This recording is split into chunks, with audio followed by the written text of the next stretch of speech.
Louvado seja nosso Senhor Jesus Cristo, para sempre seja louvado. Meus amados irmãos, nós estamos aqui hoje na nossa quarta meditação e no sexto dia da nossa novena. Espero que vocês tenham refletido, né? Nós tivemos aí 2 dias extras aí, né? Sem o padre lançar o vídeo, mas ainda estamos dentro da nossa programação. Hoje o padre vai falar sobre o juízo que é importante. A última pregação foi sobre a morte, hoje sobre o juízo, né? São pregações rápidas, apenas um colóquio para ajudar a nossa meditação dentro desse retiro tão importante, esse retiro familiar, esse retiro que nós chamamos de retiro quaresmal domiciliar. Muito bem, hoje sobre o juízo.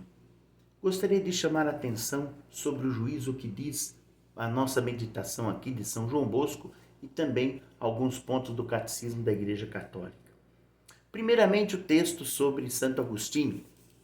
Santo Agostinho ele comenta sobre o nosso comparecimento diante de Deus.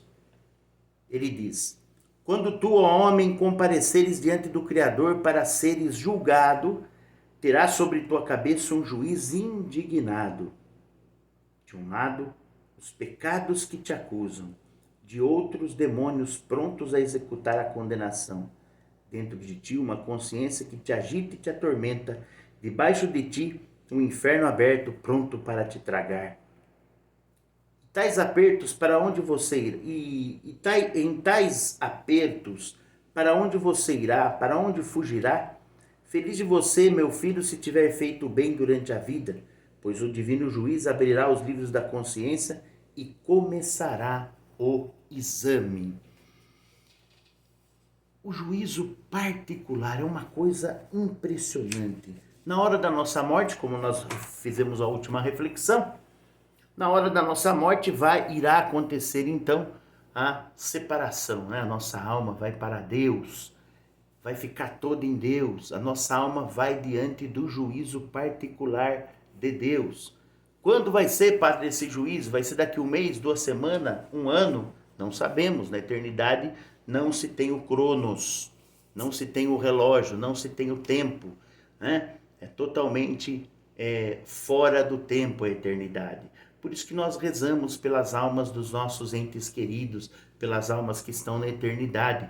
Nós podemos rezar, ou então até mesmo quando nós celebramos as exéquias, né? O que acontece nas exéquias?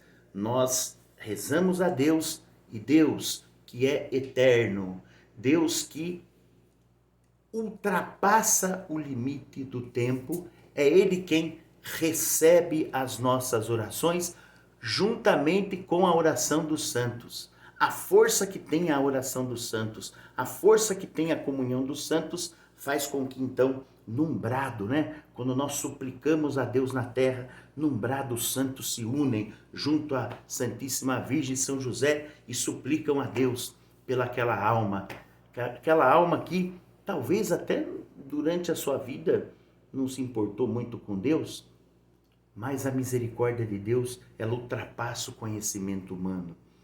É interessante porque quando nós vamos fazer as exéquias, as pessoas perguntam: padre, o fulano de tal foi para o céu, padre? Foi para o inferno? Foi para onde? Não tem como responder. O que nós sabemos é: quem procurou a Deus durante esta vida, vivendo debaixo dos olhos de Deus, da proteção de Deus, quem buscou a Deus, reinará com Deus. Quem não buscou a Deus, lancemos na misericórdia do Pai, né? São Paulo ele vai dizer uma coisa forte: não há condenação para os que estão em Cristo Jesus. É de se meditar, é forte isso. Hoje nós falamos então sobre o juízo. O padre então hoje é a quarta meditação. A última meditação foi sobre a morte. Eu deixei um espacinho para que nós pudéssemos meditar mais. Eu vejo assim que já tem um bom conteúdo, né? Então, vou devagarzinho, então, 15 a 12 minutos aqui por dia, para contribuir com a nossa meditação, com a nossa reflexão, dentro desse retiro familiar, quaresmal, nesse tempo de pandemia. Muito bem, juízo então. No momento da morte, a alma vai para Deus. Estando em Deus, haverá o nosso juízo particular. O grande e supremo Filho de Deus, nosso Senhor Jesus Cristo, diante do Pai, com o Espírito Santo, ambos hão de nos julgar. Ambos hão de, naquele momento terrível. Por que terrível? Porque nós sabemos que, ao mesmo tempo que nós acreditamos que Deus é misericordioso, amoroso, Ele também é juiz. E por isso a palavra é juízo. Então, podemos fazer uma comparação quando nós fazemos uma boa confissão. Quem frequenta podemos dizer assim, quem frequenta assiduamente o sacramento da confissão, não estou falando aqui do caso do escrúpulo, o cidadão que tem uma doença lá, porque uma mosca pousou em mim, agora eu tive um pensamento mal, e aquela mosca, então toda vez que aquela mosca posa em mim, aí é paranoia, né? Aí já não é pecado, né? Pecado significa aquela matéria que nós deparamos com aquela matéria com plena consciência, né? Com plena colaboração, com pleno conhecimento, né? O pecado, então, ele é uma ação que constitui todos esses elementos, né? A matéria tem que ser grave, tem que ter o pleno conhecimento, tem que ter o pleno consentimento, né? Aí é o pecado. Então, por isso, as pessoas se confessam também para poder, então, criar uma ascese, né? As pessoas vão se confessando e elas vão, através de uma boa confissão, pedindo arrependimento, ela vai, então, tentando consertar com a graça de Deus aquele defeito. Haja vista que o sacramento da confissão é um sacramento de cura, é um sacramento dos mortos, porque a alma, quando peca mortalmente, morre espiritualmente, né? Pecado mortal, eu vou morrer. Não, pecado mortal porque mata espiritualmente a alma. Ela vai ficando sem força para buscar Deus, né? Vai criando uma tibieza. E aí então, quando se confessa, Cristo ressuscita aquela alma e aquela pessoa começa a caminhar novamente, né? Então, por isso que é importante fazer essa comparação do juízo. Esse juízo particular que haverá quando chegarmos diante de Deus. Essa preparação acontece na nossa confissão. Como, padre? Quando nós fazemos um bom exame de consciência. A confissão não é para você ficar lá confessando um único pecado, como se você cometesse um único pecado somente e viesse nessa terra apenas para cometer o pecado Y ou o pecado X. Não. Imagina só. Na lei judaica, o justo, ele tinha até um limite de erro. Ele poderia errar ou pecar 7 vezes. Por isso aquela passagem onde Jesus responde à pergunta do apóstolo São Pedro. Senhor, quantas vezes devo perdoar meu irmão? 7 vezes? Não digo 7 vezes, mas 70 vezes 7. O perdão é a graça, é a dádiva que Deus nos dá. E como o Papa Francisco, ele nos diz, né, no ano da Divina Misericórdia, ele diz o seguinte, naquele grande ano da misericórdia, da qual, né, ele diz, Deus é misericórdia, né? O Papa dá aquela lição belíssima, dizendo, se eu não tiver experiência com a misericórdia de Deus, eu não posso ser misericórdia, dispensar a misericórdia para o outro, né? Nós padres também somos chamados a viver o sacramento da misericórdia. E esse juízo particular, ele acontece quando nós, repito, fazemos uma boa confissão. Quando nós paramos, quando nós vamos diante de Deus, e diante de Deus eu faço um bom exame de consciência. Eu examino a minha consciência. Será que eu amei a Deus sobre todas as coisas, com todo o coração, com toda a tua alma, com toda a mente? Será que eu amei meu próximo? Será que eu desviei o rosto do meu próximo, daquele pobre que me pede? Será que eu tenho desviado o carinho, o afeto ao meu esposo, à minha esposa, aos meus filhos, às minhas filhas, aos meus irmãos, aos meus pais? o próximo, o mais perto de ti. Depois, segundo mandamento, tenho tomado o nome de Deus em vão, feito promessas e não cumprido. Terceiro, tenho guardado domingos e dias santos. O quarto, tenho honrado meu pai e minha mãe. Meu caro, não é apenas obedecer, é honrar o pai e a mãe, dar honras ao pai e à mãe. O mínimo que você faz é pedir a bênção, né? Obedecê-lo e tentar durante a sua vida não magoá-lo. Tentar fazer com que Deus seja glorificado nos pais. Quinto mandamento, não matar.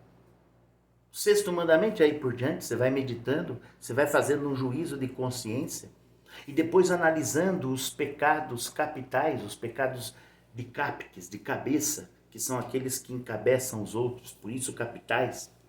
A soberba, o orgulho, a gula, a ira e assim por diante. E depois os pecados com relação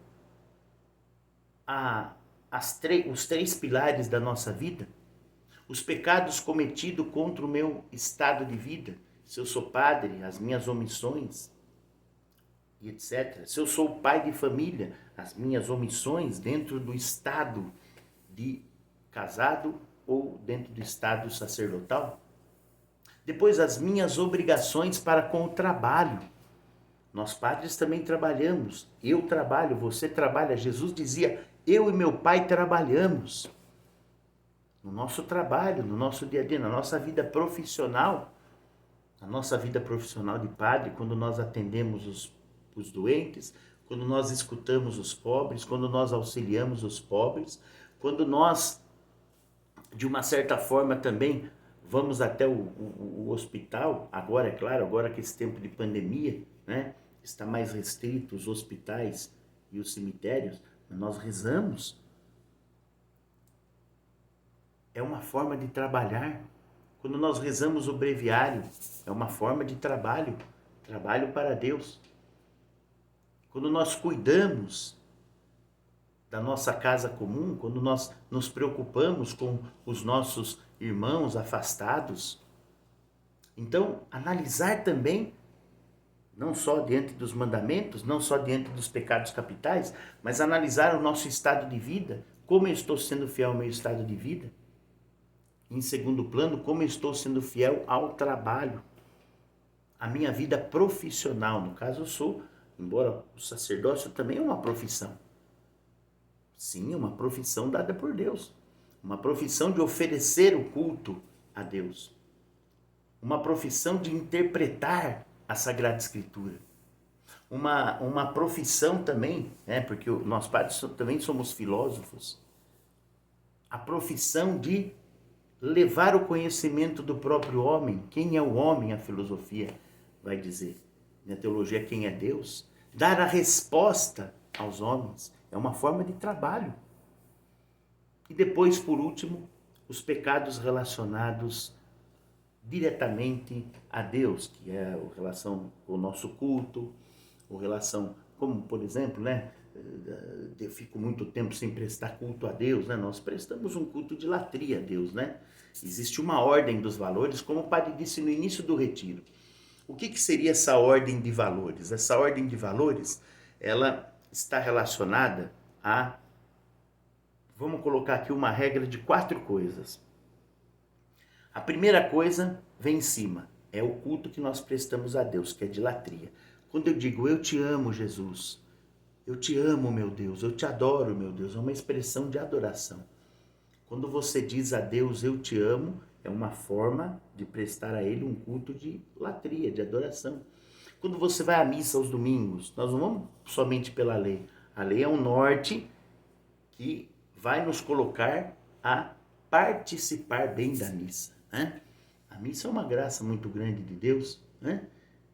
Quantas vezes, eu me lembro, uma vez eu estava de férias, e eu lembro que eu estava de férias, e sempre nas minhas férias eu descanso bem, muito bem, graças a Deus, quando eu consigo tirá-la.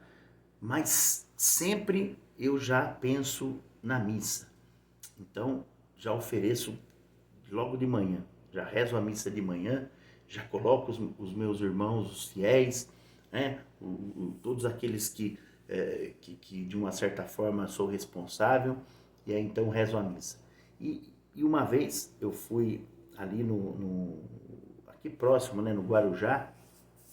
Eu lembro que eu estava de férias e eu fiquei lá por 4 dias.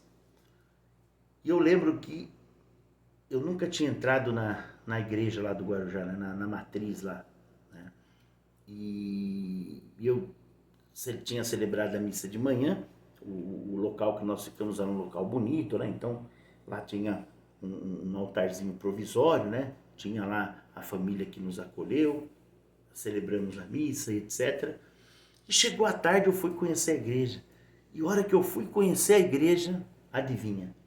Ia começar a Santa Missa. Como eu estava sozinho, já não dependia de ninguém, estava ali naquele momento só, e estava ali passeando, aproveitei então e participei daquela missa. Mas que graça que foi, né? Padre, mas como que o senhor participou da missa? Pode, um padre pode participar também da missa, né? Uma vez que ele já ofereceu o sacrifício da missa, uma vez que ele já rezou a missa, uma vez que ele já se uniu a Deus através da missa, ele pode também rezar, ele pode participar, ele também se torna, naquele momento em que um padre está presidindo, ele está participando, porque nós padres também fazemos parte do corpo místico, nós fazemos parte do número dos fiéis. Diante de Deus, nós podemos dizer assim, como batizados, nós fazemos parte do número dos fiéis. Como hierarquia, como ordem, como organização espiritual, então sim, aí tem uma hierarquia, o Papa, os bispos e os padres, né? Aí claro, o ministério sacerdotal, ele é para servir, né, a Deus através do povo. Então o ministério sacerdotal, o sacerdócio, é um sacramento de serviço. Por que o padre está dizendo isso? Eu estou falando ao meu respeito, no sentido de como eu vou analisar minha consciência com relação ao trabalho. Agora veja, e você, qual que é a sua profissão? Será que você na sua profissão, por exemplo, nós vemos hoje que o mundo hoje, por não prestar culto a Deus, é um mundo preguiçoso. Você manda fazer uma mesinha lá, sai a mesinha mal feita, com o pezinho torto, né? Você pode ver, quando o serviço é mal feito, você vê que está lá, né? Ou o chão foi... Quando você compra uma mesa e ela começa a balançar, duas coisas, você pode analisar. Ou o chão foi mal feito, foi mal medido, ou a mesa que você mandou fazer foi mal medida. Agora sim, é interessante quando o pedreiro usa o nível tudo bonitinho, ele nivela ali, né? Dá aquele grauzinho no chão. Quando o marceneiro faz aquela mesa incomparável, né? 14 centímetros, pá! A mesa sai beleza. Então hoje a gente vê um mundo preguiçoso. Eu me lembro, há uns anos atrás, eu comprei numa certa loja aí um armário em promoção. Em 2 anos o armário já estava destruído. Por quê? Bastava fechar e abrir. O rapaz ali, o engenheiro que provavelmente usou, talvez o engenheiro não soube projetar algo equilibrado, né? Porque você vê que tem uma porta grande de um lado, uma porta pequena do outro. Depois, e depois o cara que vai montar, né? O mundo precisa um do outro. O cidadão que vai montar já vai meio empurrado para lá. Quando monta, então, monta mal montado. Você acaba de sair da loja, você monta o guarda-roupa, parece que o guarda-roupa vai fazendo assim, ó, né? Fazendo assim, ó. Então, é isso, o mundo da preguiça. Então, analisar, será que eu estou agindo com preguiça? Imagina um médico preguiçoso fazer uma cirurgia, né? Vai lá operar o coração, vou ligar aqui de qualquer jeito mesmo para ver. Não, não é assim, né? É importante isso, o médico tem que fazer bem feito, o engenheiro tem que fazer bem feito, o padeiro vai fazer um pão, tem que fazer bem feito, né? O frentista do posto, ele vai colocar gasolina, ele tem que estar atento, porque às vezes o cidadão fala muito rápido. Quando você quer o cara fala rápido, né? Não, quando você quer, quanto? 10 reais, opa, 10 reais, vai lá e coloca 10 reais, né? É assim, ficar atento, né? Exorcizar a preguiça. Então, olha, o padre falando do juízo, a gente tirou tudo isso. Isso é um verdadeiro juízo, você fazer um julgamento dentro da sua consciência. Dentro da nossa consciência nós temos um juiz, e esse juiz precisa ser bem formado, né?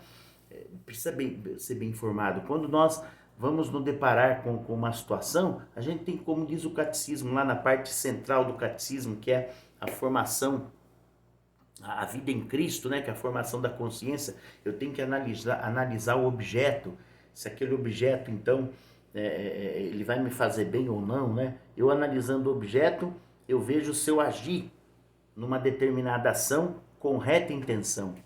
E depois eu tenho que perceber então primeiro analisar o objeto, depois ter reta intenção da coisa, né? E depois ter o propósito da coisa, né? Só para a gente entender melhor. Vamos supor, a mentira. A mentira é um objeto, pelo objeto mentira, já não é um objeto bom, né? A circunstância, né, ou propósito, né? Vamos colocar aí as duas coisas. Circunstância é melhor a gente usar o termo circunstância. A circunstância, uma criança mentindo é menos grave do que um homem mentir, um adulto mentir. Um padre mentir é mais grave do que o adulto, né? E mais grave do que a criança junto, entendeu? Então a circunstância, ela pode variar o objeto, ok? E depois a intenção. Então, em tudo que eu for fazer, eu tenho que analisar. Por isso que o homem de Deus, ele não precisa dar resposta rápida. O homem de Deus, ele tem que deixar as suas ações passar pela consciência. Ele vai analisar o objeto, ele vai olhar a circunstância, ver se aquilo é lícito ou não, se favorece ou não, etc. Vai agir com reta intenção, eu tenho reta intenção de fazer tal coisa, né? Inclusive, se o objeto, diz o catecismo, ele for mal, toda ação vai se tornar má, né? A mentira já é um objeto mal por si. Então a pessoa pode ter até reta intenção, né? A mentira, o objeto já aniquila. A ação nunca vai ser uma ação moralmente boa, né? Por exemplo, olha, eu menti para ajudar aquele meu amigo, porque senão, se eu não mentisse, eu não ia ajudar ele. Não, em nenhuma hipótese a mentira ela vai colaborar com alguma coisa. Juízo particular é aquele juízo, então, meus amados, que nós faremos diante de Deus. No momento da nossa morte, vamos para Deus. Ou então, a antecipação dele é aquilo que nós chamamos de confissão, né? Nós vamos para a confissão, fazemos o exame de consciência, e aí então, por isso que o padre perdeu aí, né, 12 minutos falando só sobre o exame de consciência, falando sobre as etapas de um bom exame. E por último, o juízo geral, que acontecerá na volta gloriosa de Jesus. Quando Jesus voltar gloriosamente, aí então haverá o juízo geral, onde todas as nações serão julgadas, né? Aí nós veremos, né, as nações que colaboraram, os países ricos que colaboraram com os países mais pobres, né? Por isso que a ação em conjunto, a ação social, ou a ação, podemos dizer assim, das nações, uma ação de uma nação, de um país, ela contribui muito com o povo que está naquele país, né? Você pode ver, por exemplo, há pouco tempo atrás, o Santo Padre, então, o Papa, recebeu a visita do presidente do Sudão. Quando ele recebeu o presidente do Sudão, o Papa Francisco beijou os pés do presidente do Sudão, porque aquele país sofreu muito para chegar à democracia, né? Aquele país, ele era sempre atacado por tirano, inclusive na década de 90, o Papa João Paulo II foi até lá. E segundo conta o Navarro Valls, que era o seu assessor, ele chegou lá no ditador do Sudão e apontou o dedo na cara dele, e isso não tinha televisão, não tinha nada. Navarro Valls era o testemunha que viu ali, ele disse assim, quando ele olhou para ainda não era presidente, né? Era o ditador do país do Sudão. O ditador mostrou para ele o hotel lindo, a hospedagem linda, etc. E tal, e o povo morrendo de fome, o povo passando dificuldade. Ele falou, olhou para o ditador e falou assim, eu estou aqui em nome de Deus. Eu estou aqui em nome de Alá. Porque, né, o Sudão, acreditava em Alá, né? Acreditava no Deus dos muçulmanos. Eu estou aqui em nome de Alá porque você está matando as pessoas. Você está matando as pessoas. E ele falou, não, calma, não precisa de tudo isso. Eu não vim aqui para passear. Eu vim aqui para dizer que você está acabando com o país, está matando as crianças, está destruindo os seres humanos deste país. Papa João Paulo II exortou ele. Meus amados irmãos, nosso tempo está acabando, então as nações, o julgamento geral, né? Pensamos então que esses países de hoje, né? Claro, o presidente hoje eles alcançaram a democracia, o presidente ajudou muito, o novo presidente agora, inclusive um homem bem simples do campo. Meus amados irmãos, o juízo geral dos países grandes sobre os países pequenos será então o julgamento das nações. Fiquemos então com esses dois juízos e depois então amanhã falaremos de outro tema. Um grande abraço, Deus abençoe, em nome do Pai e do Filho e do Espírito Santo. Amém.